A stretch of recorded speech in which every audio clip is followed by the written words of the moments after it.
கர்த்தர் நல்லவர். இந்த நாளிலும் இந்த ஜெபமே ஜெயம் நிகழ்ச்சிக்கு எங்களோட கூட இணைந்திருக்கிற எங்கள் நண்பர்கள், சபை விசுவாசிகள், தேவனுடைய பிள்ளைகள், உங்கள் ஒவ்வொருவரையும் இயேசுவின் நாமத்தினாலே நாங்கள் வாழ்த்தி வரவேற்கிறோம். நாம் எப்பொழுதும் போல நாம் கர்த்தர் நமக்கு கற்பித்த ஜெபத்தை செய்து நாம் ஜெபித்து இந்த அற்புதமான நிகழ்ச்சியை இந்த நேரத்தை நம் கர்த்தருக்கு அர்ப்பணித்து அற்புதங்களை பெற நாம் கர்த்தருடைய சமூகத்தில் கூடி வந்திருக்கிறோம்ல. ஆகவே ஜெபம் செய்து ஆரம்பிப்போம். கர்த்தர் நல்லவர். பரமண்டலங்களில் இருக்கிற எங்கள் பிதாவே, உம்முடைய நாமம் பரிசுத்தப்படுவதாக, உம்முடைய ராஜ்யம் வருவதாக, உம்முடைய சித்தம் பரமண்டலத்திலே செய்யப்படுகிறது போல பூமியிலேயும் செய்யப்படுவதாக. எங்களுக்கு வேண்டிய ஆகாரத்தை இன்று எங்களுக்கு தாரும். எங்கள் கடனாளிகளுக்கு நாங்கள் மன்னிக்கிறது போல எங்கள் கடன்களை எங்களுக்கு மன்னியும். எங்களை சோதனைக்குட்பட பண்ணாமல் தீமையில் நின்று எங்களை ரட்சித்துக் கொள்ளும். ராஜ்யமும் வல்லமையும் மகிமையும் என்றென்றைக்கும் உம்முடையவைகளே. ஆமென். பிதாவே, நன்றி செலுத்துகிறோம். கர்த்தராகிய இயேசுவின் நாமத்தினால் ஜெபிக்கிறோம். அப்பா பிதாவே, நீர் நல்லவரும் நன்மைகளை செய்கிற தேவனுமா இருக்கிறீரே, உமக்கு நன்றி அப்பா. ஆண்டவரே, எங்கள் எல்லாரையும் உம்முடைய பிள்ளைகளாக அழைத்தீரே, முன்குறித்தீரே, உமக்கு நன்றி அப்பா. விலையேற பெற்ற இயேசு கிறிஸ்துவின் திரு ரத்தத்தினால கழுவப்பட்ட நீதிமான்களாக எங்களை மாற்றியிருக்கிறே, உமக்கு நன்றி ஆண்டவரே. நாங்கள் எல்லாரும் கிறிஸ்து இயேசுவுக்குள் தேவனுடைய நீதியா இருக்கிறோமே, உமக்கு நன்றி அப்பா. இந்த மகா பெரிய தயவிற்காக நன்றி. நீர் கொடுத்த அந்த தகுதிக்காக உமக்கு நன்றி அப்பா. இந்த நேரத்தில் கர்த்தாவே, உம்முடைய ஆவியானவரை நாங்கள் இயேசுவின் நாமத்தினாலே வாழ்த்தி வரவேற்கிறோம். எங்கள் ஒவ்வொருவரையும் நிரப்புவீராக, உம்முடைய பிரசன்னத்துக்குள்ளார ஆட்கொள்வீராக, தொடர்ந்து நீர் நடத்துவீராக, எங்களை மறைத்து நீர் வெளிப்படுவீராக. இயேசுவின் நாமத்தினால ஜெபிக்கிறேன் ஜீவனுள்ள நல்ல பிதாவே. ஆமென். ஆமென். ஆமென். ஆமென். கர்த்தர் நல்லவர். இந்த அற்புதமான ஜெபத்தை செய்திருக்கிறோம். பரமண்டலங்களில் நம்முடைய சித்தம் செய்யப்படுகிறது போல பூமியிலும் நம்முடைய சித்தம் செய்யப்படுவதாக. இதை ஒவ்வொரு நாளும் தேவ பிள்ளைகள் இதை செய்யணும். இந்த ஜெபம் ரொம்ப ரொம்ப ரொம்ப ரொம்ப ஒரு முக்கியமான ஜெபம். ஏனென்றால் வேதத்தில் நம்ம வாசிக்கிறோம், மத்தேயு 8:17 நம்ம அற்புதமாய் வாசிக்கிறோம் பாருங்க. அவர் தாமே நம்முடைய பலவீனங்களை ஏற்றுக்கொண்டு நம்முடைய நோய்களை சுமந்தார். அவர் சுமந்தார். இதை பார்த்து கொண்டிருக்கிற நீங்கள் விசுவாசிக்கணும்.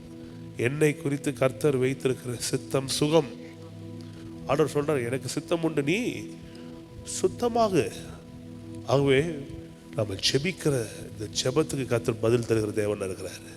1 பேதுரு 2:24 வாசிக்கிறோம், நாம் பாவங்களுக்கு செத்து நீதிக்கு பிழைத்திருக்கும்படிக்கு இயேசு தாமே நம்முடைய பாவங்களை, நம்முடைய நோய்களை அவர் என்ன பண்ணாரா, அவர் தாமே தமது சரீரத்தில் நம்முடைய பாவங்கள்லாம் வெறும் பாவங்கள் மட்டும் கிடையாது, பாவத்தினால விளைவாகிய சாபம், நோய்கள், தரித்திரம், பலவீனம், மரணம், தேவனிடமிருந்து பிரிக்கப்படுகிற நித்திய பிரிவு, இது எல்லாவற்றையும் அவர் தாமே தம்முடைய சரீரத்தில் சுமந்தபடியினாலே சிலுவையின் மேலே சுமந்தார். அவருடைய தழும்புகளால் நாம் குணமானோம். சொல்ல, நான் குணமானேன். இது ரொம்ப ரொம்ப முக்கியம். நீங்கள் நாள் இது விசுவாசிக்கணும். நான் குணமானேன். ஆண்டவர் சொல்றாரு, எனக்கு சித்தம் உண்டுப்பா. பூமிக்கு வானம் எவ்வளோ உயரமோ அவ்வளோ பெரிய திட்டங்களை வைத்திருக்கிறாரு. தெய்வீக சுகம் கர்த்தருடைய சித்தம். இந்த நாளிலே இதை பார்த்து கொண்டிருக்கிற உங்கள் ஒவ்வொருவருக்கும் இந்த அற்புதமான வார்த்தையை உங்களுக்கு நினைவுபடுத்துகிறோம். கர்த்தர் உங்களை சுகமாக்க வல்லவராக இருக்கிறாரு. சங்கீதம் 107:20 வாசிக்கிற வார்த்தையை அனுப்புகிறாரு, அழிவுக்கு விளக்குகிறார், விலக்கி தப்பு வைக்கிறாரு, ரட்சிக்கிறாரு, குணமாக்குகிறாரு. ரொம்ப ரொம்ப முக்கியம். ஆகவே நம்முடைய ஜெபத்தில் நம்ம என்ன ஜெபிக்கிறோன்றது முக்கியம். ஏனென்றால் தேவனுடைய சித்தத்தை அறிந்தால்தான் நாம் ஜெபிக்க முடியும். அவர் சொல்றாரு, நீங்கள் ஜெபிக்கும் போது எதை விரும்பி கேட்பீர்களோ அதை பெற்றுக்கொண்டோம் என்று விசுவாசிக்கின்றார். விரும்பணும். அப்போ அவருடைய விருப்பம் என்னன்றது நமக்கு தெரியணும். அந்த விருப்பத்தை நம்முடைய விருப்பமாய் மாற்றணும். அவர் விரும்புகிறார், நாம் சுகம் பெற வேண்டும் என்று விரும்புகிறார். நம்முடைய சொந்த குமாரன் என்றும் பாராமல் நம்ம எல்லாருக்காகவும் இயேசுவே கொடுத்த பிதா நம்மை சுகமாக்காமல் விட்டுருவாரா? கண்டிப்பாக சுகமாக்குவார். எத்தனை பேர் விசுவாசிக்கிறீங்க? கர்த்தர் சுகமாக்க வல்லவராக இருக்கிறார். அதில் ரொம்ப ரொம்ப முக்கியம், எது ரொம்ப முக்கியம்? ஜெபத்தில் தேவனுடைய சித்தம் அறிந்து நாம் ஜெபம் பண்ணணும். இதை ஏதோ சந்தேகத்தோடு அல்ல, விசுவாசத்தோடு. சொல்லுங்க பார்ப்போம், விசுவாசத்தோடு. அதனால தான் யாக்கோபு அற்புதமாக எழுதுறாரு பாருங்க 1ஆவது அதிகாரத்தில் 6வது வசனம். ஆனாலும் அவன் எவ்வளவாகிலும் சந்தேகப்படாமல் விசுவாசத்தோடே கேட்க கடவன். எவ்வளவாகிலும், சொல்லுங்க, எவ்வளவாகிலும் சந்தேகப்படாமல் விசுவாசத்தோடே கேட்க கடவன். சந்தேகப்படுகிறவன் காற்றினால் அடிபட்டு அலைகிற கடலின் அலைக்கு ஒப்பா இருக்கிறான். சந்தேகப்படுகிறவன் எப்படி இருக்கிறானா? காற்றினால் அடிபட்டு அலைகிற கடலின் அலைக்கு ஒப்பா இருக்கிறான். அப்படிப்பட்ட மனுஷன் தான் கர்த்தரிடத்தில் எதையாகிலும் பெறலாம் என்று நினையாதிருப்பானாக. இருமனம் உள்ளவன் தன் வழியில் எல்லாவற்றிலும் நிலையற்றவனாக இருக்கிறான். அது சுதந்திரவாரா, சுதந்திர மாட்டாரா, சுகம் கர்த்தருடைய சித்தமா இல்லையா? இல்லை இல்லை இல்லை, இதனால் விசேஷமாக சொல்லுகிறேன். கர்த்தர் சுகமாக்குகிற தேவன், கர்த்தர் செழிப்பாக்குகிற தேவன், விடுவிக்கிற தேவன். ரொம்ப நல்ல தேவ பிள்ளைகள் மனதில் ஆழமாய் அறிந்து புரிந்து தெரிந்து வைத்துக் கொள்ள வேண்டிய விஷயம், கர்த்தர் என்னை சுகமாக்க வல்லவராக இருக்கிறார். என்னை குறித்து அவருடைய ஆசை சுகம், என்னை குறித்து அவருடைய ஆசை செழிப்பு. அற்புதமாக இன்றைக்கி ஒரு நாள் ஒரு பாஸ்டர்கிட்ட பேசிக்கிட்டு இருந்தவர் சொன்னார், உங்கள் போதனைலாம் நிறைய பேர் தப்புன்னு சொல்கிறாங்க, என்கிட்ட வந்து இதெல்லாம் வந்து தப்புன்னு பேசுனாங்க. அப்போ அவர் கேட்டாரா, என்னப்பா தப்பு இதில்? ரட்சிக்கப்படாதவனுக்கு ரட்சிப்பு, ரட்சிக்கப்பட்டவனுக்கு செழிப்பு அப்படின்னாரா. இவர் சொன்னது எனக்கு ரொம்ப ஆச்சரியமாக இருந்துச்சு. ஏனென்றால் பாருங்கள், அவர் ஒரு பெந்தகோஸ்தே சபையை நடத்திக்கிட்டு இருக்கிறார். அவர் அங்கே இருக்கிற டீச்சிங்ஸ்லாம் வேறு மாதிரி இருக்கும். ஆனால் அந்த பாஸ்டர் வந்து சொல்கிறாரு, என்ன தப்பு இந்த தம்பி சொல்கிறதுல, என்ன தப்பு? ரட்சிக்கப்படாதவனுக்கு ரட்சிப்பு, ரட்சிக்கப்படாத மனுஷனுக்கு ரட்சிப்பு, ரட்சிக்கப்பட்டவனுக்கு செழிப்பு. செழிப்புனா வெறும் பண காசில் மட்டும் கிடையாது, எல்லாவற்றிலும். செழிப்புக்குள்ளே தான் சுகமும் இருக்குது, ப்ராஸ்பெரிட்டி. சரீரத்தில் சுகம், அது ஒரு ப்ராஸ்பெரிட்டி. பொருளாதாரத்தில் முன்னேற்றம், ஃபினான்ஷியல் ப்ராஸ்பெரிட்டி. ஹெல்த் ப்ராஸ்பர் ஆகணுங்க, பொருளாதாரத்துலேயும் ப்ராஸ்பெரிட்டி வேணும். திருமணம், இன்றைக்கி எனக்கு என் மனைவிக்கும் திருமண நாள். நாங்கள் வந்து இன்றைக்கி இதை ஷூட் பண்ணிகிட்ருக்கோம். நாளைக்கு இந்த வீடியோ உங்களுக்கு திரும்பி வரும். ப்ரீ ஷூட் பண்ணுறோம். இன்றைக்கி பாருங்கள், ஜோரா பொண்ணு மாப்பிள்ளை மாதிரி நிற்கிறோம் நாங்கள். ப்ராஸ்பெரிட்டி திருமணத்துலேயும் வேணும். திருமணமாகி 11 வருஷம் ஆச்சு எங்களுக்கு. கர்த்தர் இதில் செழிப்பை வைத்திருக்கிறதுனால தான் நாங்கள் ஒற்றுமையாக இருக்கிறோம், ஒரு மனதோடு இருக்கிறோம். வார்த்தையின் மேலே இவ்வளோ ஆசையும் வாஞ்சையும் இருக்கிறது. எதற்காக சொல்கிறேன் என்றால், வேதம் தெளிவாய் சொல்லுகிறது, இருமனம் உள்ளவன் தன் வழியில் எல்லாவற்றிலும் நிலையற்றவனாக இருக்கிறான். கர்த்தர் ஆசீர்வதிப்பார்னா ஆமேன்னு சொல்கிற கூட்டம், அது ஆசீர்வாதத்துக்குள்ள சுகமும் செழிப்பும் விடுதலையும் வெற்றி இருக்குன்னு சொல்லும் போது டக்குனு இருமனம் உள்ளவர்களாக மாறிடுறாங்க. அது எப்படி இது எப்படின்ட்டு. இந்த ஆசீர்வாதத்துக்குள்ளே தான் ஏக்கர் கணக்கான நிலங்கள் இருக்குது, இந்த ஆசீர்வாதத்துக்குள்ளே தான் பரிசுத்தம் இருக்குது, இந்த ஆசீர்வாதத்துக்குள்ளே தான் பராமரிப்பு இருக்குது, இந்த ஆசீர்வாதத்துக்குள்ளே தான் கர்த்தர் உங்களுக்கு வைத்திருக்கிற கிலோ கணக்கான தங்கம் இருக்குது. யார் இதெல்லாம் செய்ய போகிறா? எந்த ஒரு மனுஷன் கர்த்தரை நம்பி விசுவாசித்து இதெல்லாம் என்னை குறித்து கர்த்தர் வைத்திருக்கிற சித்தம், கர்த்தருடைய திட்டம், கர்த்தருடைய திட்டங்களின் நோக்கங்கள் நிறைவேற்றுவதற்கு இந்த பூமியில் எனக்கு ஒரு மேண்டேட்டை கொடுத்து, எனக்கு ஒரு அழைப்பை கொடுத்து, ஒரு பர்பஸை கொடுத்து இந்த பூமியில் என்னை வைத்திருக்கிறார். நான் பழுகுவேன், பெருகுவேன், பூமியை நிரப்புவேன், அதை கீழ்ப்படுத்தி எல்லா தீமையும் ஆண்டு கொள்வேன். இந்த பூமியில் என்னை கர்த்தனை ராஜாவாக வைத்திருக்கிறார் அப்படின்ற அறிவும் இந்த வெளிப்பாடு ஒரு மனுஷனுக்குள்ள பிறக்கும் போது அவன் சாதிக்க ஆரம்பிக்கிறான், செபிக்க ஆரம்பிக்கிறான், விசுவாசம் உள்ள பிறக்க ஆரம்பிக்குது. எல்லா தடைகளையும் நீக்க முடியும் என்கிற ஒரு பெரிய அசாத்தியமான நம்பிக்கை உண்டாகுது.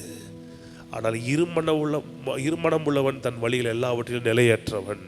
அப்படி இருக்கக்கூடாது. எப்படி இருக்கணும்? இல்லை சொல்லுங்கள், எவ்வளவாகிலும் சந்தேகப்படாமல். சொல்லுங்கள் பாப்பா, விசுவாசத்தோடே.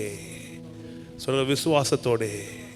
சரி சொல்லுங்கள், விசுவாசத்தோடே என்ன பண்ணணும்? கேட்க கடவுள். அப்போ எப்படி விசுவாசிக்கிறது? மார்க் 11:23 வாசிக்கிறோம்,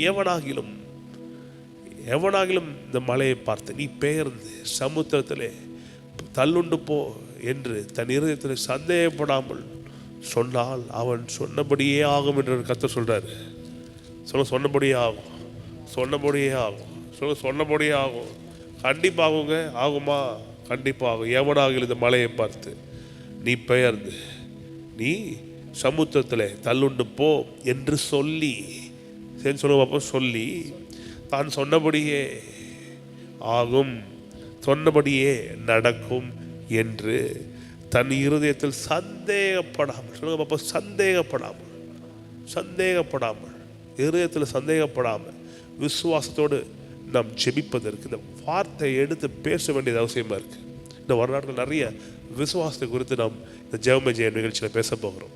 ஜெயமே ஜெயம் கரெக்டு, ஆனால் விசுவாசத்தோட கூடிய ஜெபம் தான் ஜெயம். ப்ரோக்ராமுக்கு பேரே மாத்திரம் நினைக்கிறேன், விசுவாச ஜெபமே ஜெயம் அப்படின்ட்டு. இது ரொம்ப முக்கியம். இன்னைக்கு மக்கள் ஜெபிக்கிறாங்க, ஆனால் தேவனுடைய சித்தம் தெரியாமல் ஜெபிக்கிறாங்க, தேவனுடைய விருப்பம் தெரியாமல் ஜெபிக்கிறாங்க, தேவனுடைய நோக்கங்கள் தெரியாமல் ஜெபிக்கிறாங்க. ஏதோ ஜெபித்துட்டு கர்த்தர் பதில் தர மாட்டாருன்றாங்க. இல்லை இல்லை, நான் சொல்கிறேன் கேளுங்க. தேவ பிள்ளைகள் சொல்லுகிறேன், கர்த்தருடைய வார்த்தையை அடிப்படையாக வைத்து உங்களுக்கு போதிக்கிறேன். நாம் சந்தேகப்படாமல் ஜெபிப்பதற்கு விசுவாசத்தோடு, எவ்விதத்திலும் சந்தேகப்படாமல் விசுவாசத்தோடு கேட்க கடவுள்னு யாக்கோபு சொல்கிறார்ல. எப்படி இந்த விசுவாசம் எங்கேருந்து வருகிறது? இந்த மலையை பெயர்க்கத்தக்க விசுவாசம் எங்கேருந்து வருகிறது? வியாதியை அகற்றக்கூடிய விசுவாசம் எங்கேருந்து வருகிறது? நீதிமான் செய்யும் ஊக்கமான வேண்டுதல் பெல் உள்ளதே. எப்படி இந்த விசுவாசத்தோடு இந்த ஊக்கமான வேண்டுதல் எப்படி செய்கிறது? இந்த வார்த்தை இரவும் போல் உள்ள செல்லணும். இந்த வார்த்தை நமக்குள்ள ஒரு உயிர் மீட்சியை கொடுக்கணும். இந்த வார்த்தை ஒரு பெரிய எழுப்புதலை கொடுக்கணும். இந்த வார்த்தை நமக்குள்ள ஒரு பெரிய மாற்றத்தை கொடுக்கணும். படுத்த பார்த்தீங்கன்னா மத்திய 8:14, அவர் தாமே நம்முடைய நோய்களை சுமந்தார், என் பலவீனங்களை ஏற்றார், அவர் தழும்புகளால் நான் குணமானேன். 1 Peter 2:24 படித்தோம்ல, அவர் என் நோயெல்லாம் சிலுவையில் சுமந்தார், என் பாவத்தை சுமந்தார், தரித்திரத்தை சுமந்தார். 2 Corinthians 8:9 சொல்கிறது, எனக்காய் அவர் எல்லா வேதனையும் சுமந்து தீர்த்தார், அப்படி தழும்புகளால் நான் சுகமானேன். எத்தனை பேர் சொல்கிறீங்க நான் சுகமானேன்? விசுவாசிகள் சொல்லுங்கள், நான் சுகமானேன், நான் செழிப்பானேன், எல்லா கடனும் மறைகிறது.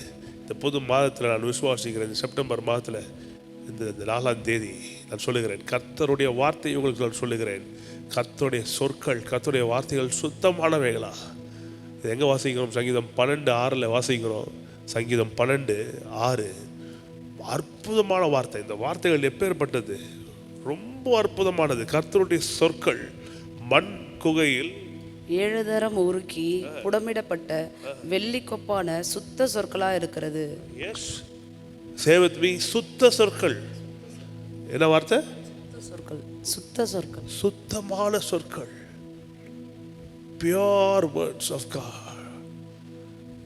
7 தரம் மண் உலையிலே உருக்கப்பட்ட வெள்ளி எப்படி இருக்குமோ அதை விட அற்புதமானது கர்த்தருடைய வார்த்தை, சுத்தமான வார்த்தை.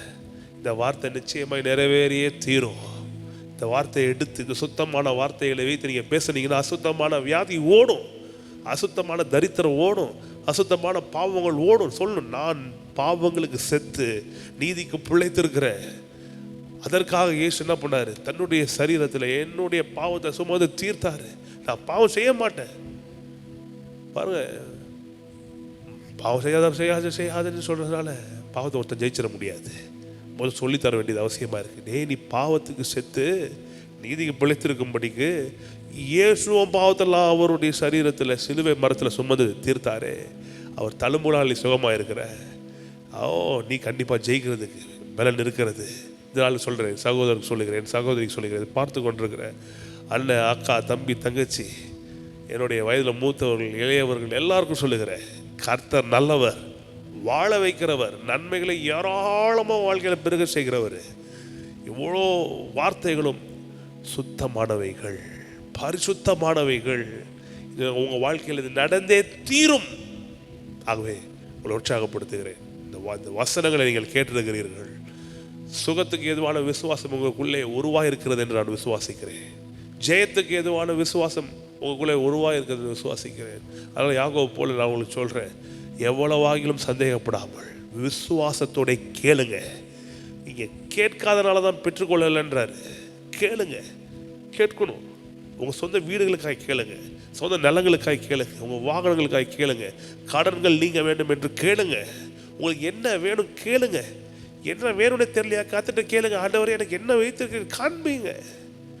இது வரைக்கும் உங்களுக்கு புரியாது, உங்களுக்கு கண்ணுக்கு தெரியாது, காதில் கேட்காது, உங்கள் மனசில் புரியாததெல்லாம் பரிசுத்த ஆவியானவர் வெளிப்படுத்த அவர் சித்தமுள்ளவராக இருக்கிறாரு.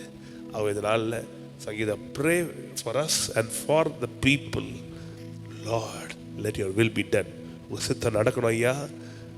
மகா பெரிய விதத்தில் விசுவாசத்தில் பெரிய வளர்ச்சி ஒரு நாட்களில் உண்டாகணும். இந்த ஜெயமே ஜெயம் நிகழ்ச்சி மூலமாக இதை பார்த்து கொண்டிருக்கிற நம்முடைய அன்பு நண்பர்கள், தோழர்கள், நம்முடைய அற்புதமான சப்ஸ்கிரைபர்ஸ், நம்முடைய அற்புதமான ஃபாலோவர்ஸ் கர்த்தருடைய வார்த்தையை பெற்றுக்கொண்டு பயங்கரமாக வளரணும்னு சங்கீதம் ஜெபம் பண்ணு. அதே போல் கர்த்தர் அவளுக்கு வைத்திருக்கிறதெல்லாம் விசுவாசோடு ஜெபித்து அவள் பெற்றுக்கொள்ள நாம் கர்த்தர்கிட்ட நம்ம விண்ணப்பம் பண்ணுவோம். பரலோக பிதாவே, கர்த்தராகிய இயேசுவின் நாமத்தில் ஜெபிக்கிறோம். கர்த்தாவே, நன்றி நன்றி நன்றி பிதாவே, உம்மை ஸ்தோத்தரிக்கிறோம். இயேசுவின் ரத்தத்தினால கழுவப்பட்ட உம்முடைய பிள்ளைகளாக வந்து ஸ்தோத்தரிக்கிறோம். கர்த்தாவே, நீர் இந்த நாளில் எங்களுக்கு கொடுத்த வார்த்தைகளுக்காக உமக்கு நன்றி செலுத்துகிறோம். கர்த்தாவே, எங்களுடைய விசுவாசத்தை வர்த்திக்க பண்ணுகிற தேவனே உமக்கு ஸ்தோத்திரம். கர்த்தாவே, என்று கேட்ட வார்த்தைகளின்படியே கர்த்தாவே எங்களுடைய விசுவாசத்தை பெருக செய்வீராக. இந்த நாளில் எங்களுக்காகவும் கர்த்தாவே இதை பார்த்து கொண்டிருக்கிற ஒவ்வொரு மக்களுக்காகவும் ஆண்டவரே எங்களை தொடர்ந்து இந்த ஜெபங்களை பார்த்து கொண்டு இருக்கிற இந்த செய்திகளை பார்த்து கொண்டு இருக்கிற ஒவ்வொருவருக்காகவும் இடத்துல வந்து நிற்கிறேன். கர்த்தாவே, உங்கள் ஒவ்வொருவருடைய விசுவாசத்தையும் வர்த்திக்க பண்ணுவீராக. ஆண்டவரே, நீங்கள் எங்களுக்காக வைத்திருக்கிற பெரிய பெரிய திட்டங்களை, நீர் எங்களுக்காக கிரகிக்க முடியாத பெரிய காரியங்களை செய்கிற தேவன். இந்த காரியங்கள்லாம் எங்களுக்கு நீர் வைத்திருக்கிறீங்கிற விசுவாசிக்கிறதுக்கு எங்களுக்கு நீங்கள் பலன் தாங்கப்பா. அந்த விசுவாசிக்கிறதுக்கு தேவையான எல்லா கிருபைகளும் பெருகட்டும். பரிசுத்த ஆவியானவர் எங்களோட உதவியாளர், விசுவாசிக்க உதவி செய்வீராக. கடுகு விதை அளவு விசுவாசம் உங்களுக்கு இருந்தால் கர்த்தாவே, நீங்கள் சொல்லியிருக்கீங்களே காட்டத்தி மரத்தை பார்த்து பேசும்போது அது பட்டு போகும் சொல்லியிருக்கிறீங்களே கர்த்தாவே, அப்படியாக எங்களுடைய விசுவாசத்தை நீர் வர்த்திக்க பண்ணுவீராக. உண்மை நாங்கள் சார்ந்து கொள்ளுகிறோம் கர்த்தாவே. ஆமென். இந்த மலையை பார்த்து பெயர்ந்து நீ சமுத்திரத்தில் தள்ளுண்டு போன்னு சொல்ல, அப்படி சொல்லும்போது நடக்கும்னு நீர் சொல்லியிருக்கிறீர்கள் கர்த்தாவே. இந்த வசனத்தை நாங்கள் பிடித்து கொள்ள, இதை எங்களுடைய வாழ்க்கையில் கர்த்தாவே நாங்கள் அப்ளை பண்ண உதவி செய்வீராக. ஒவ்வொருவருக்கும் அந்த விசுவாசத்தை நீர் வர்த்திக்க பண்ணுவீராக. எங்களுடைய ஒவ்வொரு சூழ்நிலைகளும் இந்த விசுவாசத்தை கொண்டு நாங்கள் ஜெயிக்க உதவி செய்வீராக, ஜெயம் எடுக்க உதவி செய்வீராக. பரிசுத்த ஆவியானவர் தொடர்ந்து எங்களை நடத்துவீராக. உங்களுடைய ஆளுகைக்கு எங்களை நாங்கள் அர்ப்பணிக்கிறோம். இயேசுவின் நாமத்தினால எல்லா ஜனங்களையும் ஆசீர்வதிக்கிறோம். இயேசுவின் நாமத்தில் ஜெபங்களை ஏறெடுக்கிற என் ஜீவனுள்ள நல்ல பிதாவே, ஆமென். கர்த்தர் உங்களை ஆசீர்வதித்துக்காக கடவர். கர்த்தர் தம்முடைய முகத்தை உங்கள் மேல் பிரகாசிக்க பண்ணி கிருபையா இருக்க கடவர். கர்த்தர் தம்முடைய முகத்தை உங்கள் மேல் பிரசன்னமாக்கி உங்களுக்கு சமாதானம் கட்டளையிட கடவர். ஆபிரகாமின் ஆசீர்வாதம் கிறிஸ்து இயேசு சிலுவையில் சாபமானபடினால் உங்கள் மேலும் உங்கள் சந்ததியின் மேலும் எங்கள் மேலேயும் வந்து பழிப்பதாக. Shalom shalom shalom. நிறைய பேருக்கு இந்த வீடியோவை நீங்கள் இந்த யூடியூப் லிங்கை நீங்கள் ஷேர் பண்ணுங்கள், ஃபார்வர்ட் பண்ணுங்கள். இன்னும் சப்ஸ்கிரைப் செய்யாதவர்கள் சப்ஸ்கிரைப் செய்து கொள்ளுங்கள். நிறைய பேர் ஆமென் கமெண்ட் பண்ணுங்கள், இந்த வீடியோஸை லைக் பண்ணுங்கள். அப்பொழுது தான் நிறைய பேருக்கு இது போய் சென்றடையும், பல பேருக்கும் நீங்கள் ஆசீர்வாதமாக இருக்க முடியும். கர்த்தர் உங்களையும் எங்களையும் கொண்டு ஒரு நாட்களில் அவருடைய திட்டங்களின் நோக்கங்களை நிறைவேற்றுவாராங்க. Thank you so much people. God bless you. மீண்டும் நாளைக்கு சந்திப்போம். கர்த்தர் நல்லவர்.